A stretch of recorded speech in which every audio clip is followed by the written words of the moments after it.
Telah saatnya kita menyaksikan momen yang ditunggu-tunggu. Sebuah pentas seni drama berjudul Lala Buntar yang dibawakan oleh teman-teman kita yang luar biasa. Selamat menyaksikan. Dan salam pramuka.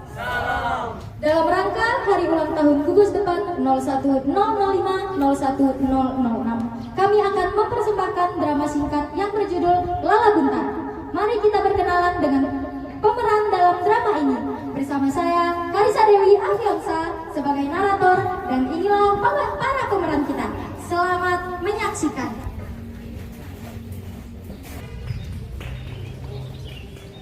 Permaisuri, Olive, Hafiz, Maudi sebagai Inang,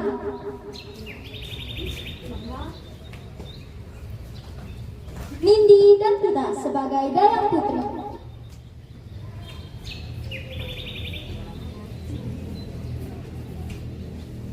Permaisuri, Fahri sebagai Pangeran Goa, Dipta sebagai Bangtan Sumbawa,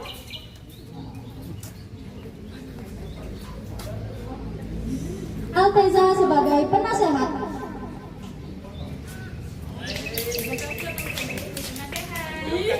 Alif dan Agus sebagai Joa Perjaka,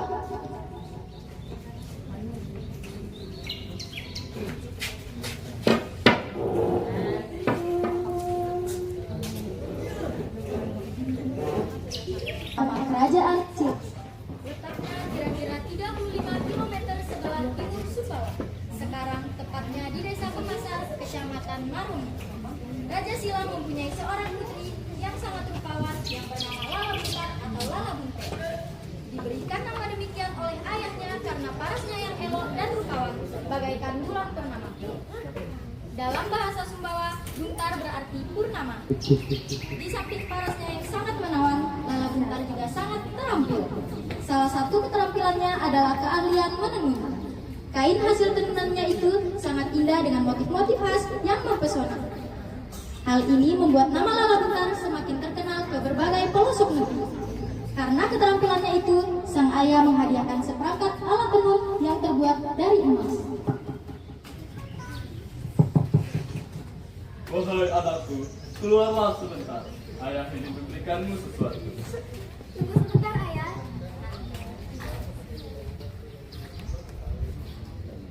Ini ayah memberikanmu alat tenun. Ayah membuatnya dari emas.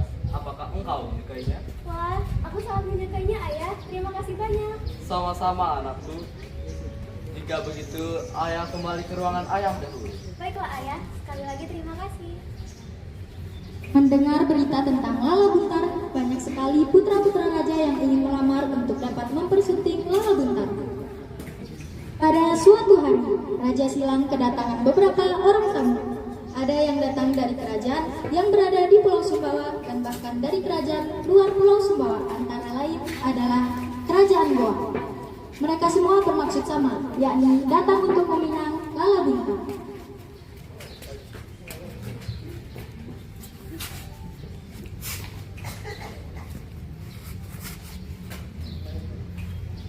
Oh, Tuan Raja yang terhormat. Bisakah engkau memberi hamba izin untuk menikah di sini? Aku sangat mencintai. Aku tak dapat memilih pilihan anakku. Biarlah dia yang memilih. Oh, Putri Lala Buntar, maukah kau menjadi istriku? Akan kujaminkan kau selalu bahagia bersamaku. Hal yang demikian membuat bingung Raja Silang.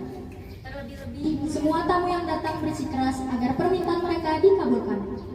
Suasana yang tadinya dirasa akrab berubah menjadi panas. Bahkan tamu-tamu tersebut sudah saling tantang untuk melakukan adu fisik dan kesaktian. Hei, kalian semua! Apa kelebihanmu? Mengapa kau begitu berani untuk melamar Lala Buntar? Aku yakin kau jelas lebih lemah dariku. Apa maksudmu lebih lemah? Apakah kau meragukan dan menantang kehebatanku? Tentu saja. Kau jelas lebih lemah dariku. Jikalau begitu, mari kita buktikan siapa yang lebih hebat. Melihat keadaan seperti itu, Raja Silang berusaha untuk menenangkan keadaan dengan cara yang bijaksana. Raja Silang berkeputusan bahwa semua lamaran dari tamu-tamunya tidak ada yang diterima maupun ditolak. Sudah cukup. Apa kalian tahu? Semua lamaran telah ditolak oleh Lalabentar. Maka kembalilah ke kerajaan kalian masing-masing. Maafkan kami. Para penasehat termasuk dengan Lalabentar akan berembuk. Raja menetapkan waktu seminggu untuk memberi keputusan. Kesempatan 1 minggu tersebut dilakukan Raja Silang untuk bermusyawarah. Pada malam pertama dilakukan musyawarah, Raja Silang meminta pendapat putrinya, Lalabentar, sebagai putri satu-satunya itu. Lalabentar ternyata memiliki pendapat yang sama sekali berbeda dengan yang diharapkan oleh keluarganya. Semua yang hadir pada pertemuan itu terperanjat dengan keinginan Lalabentar untuk pergi meninggalkan kerajaan agar perpecahan yang akan terjadi dapat dihindari. Apa menurutmu, wahai penasehat? Apa yang kita harus lakukan untuk putriku? Akankah kita lebih baik untuk mendengar pendapat putri terlebih dahulu, wahai rajaku yang perkasa? Wahai putriku, apa yang kau ingin lakukan untuk menikahi para pangeran ini? Ayah, aku tak dapat memilih salah satu di antara mereka. Maka aku memutuskan akan pergi dan mengasingkan diri dari istana ini bersama para pengikutku. Mungkin kepergianku kali ini akan membuahkan hasil. Aku tak ingin terjadi pertarungan di antara mereka. Ia berpikir dengan kepergiannya dari istana akan mencegah terjadinya pertumpahan darah, karena yang diperebutkan sudah tak ada lagi. Keputusan Lalabentar sudah pasti dan tidak ada yang dapat mengubahnya. Dengan berat hati, akhirnya seluruh keluarga menyetujui permintaan Lalabentar. Dengan diiringi para Jawa Bajaka dan para pendamping, keesokan harinya berangkatlah Lalabentar meninggalkan kerajaan dan meninggalkan ayah ibunya.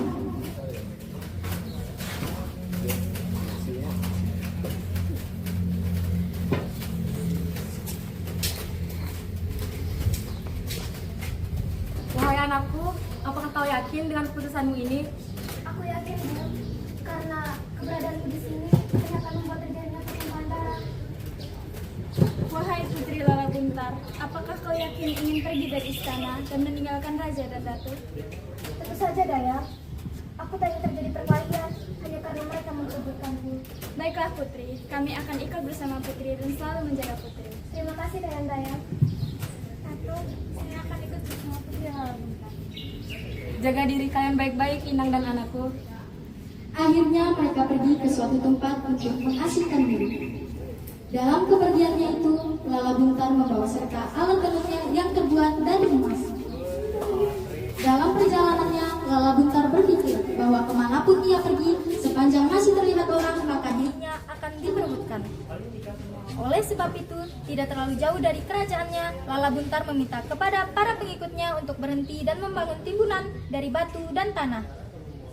Tak akan baik jika kita terus terlihat oleh orang sekitar. Maka kita harus membuat timbunan batu dan tanah. Kita akan bersembunyi di sana bersama. Baiklah Tuan Putri, kami akan membuat sesuai keinginanmu. Timbunan tersebut dibentuk menyerupai bukit. Di tengah-tengah timbunan tersebut dibuat sebuah ruangan untuk Lalabentar dan para pengikutnya bersembunyi di dalam.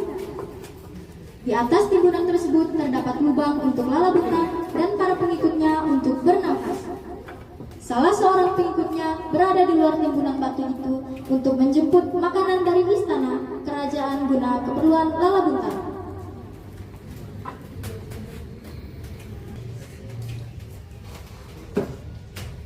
Satu bulan lamanya Lalabentar berada di dalam timbunan batu dan tanah yang menyerupai bukit itu. Makanan.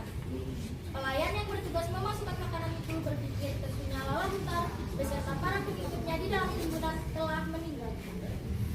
Oleh pelayan yang ada di luar, lubang yang berada di atas timbunan itu pun ditutup dan dibuatkan sebuah kuburan.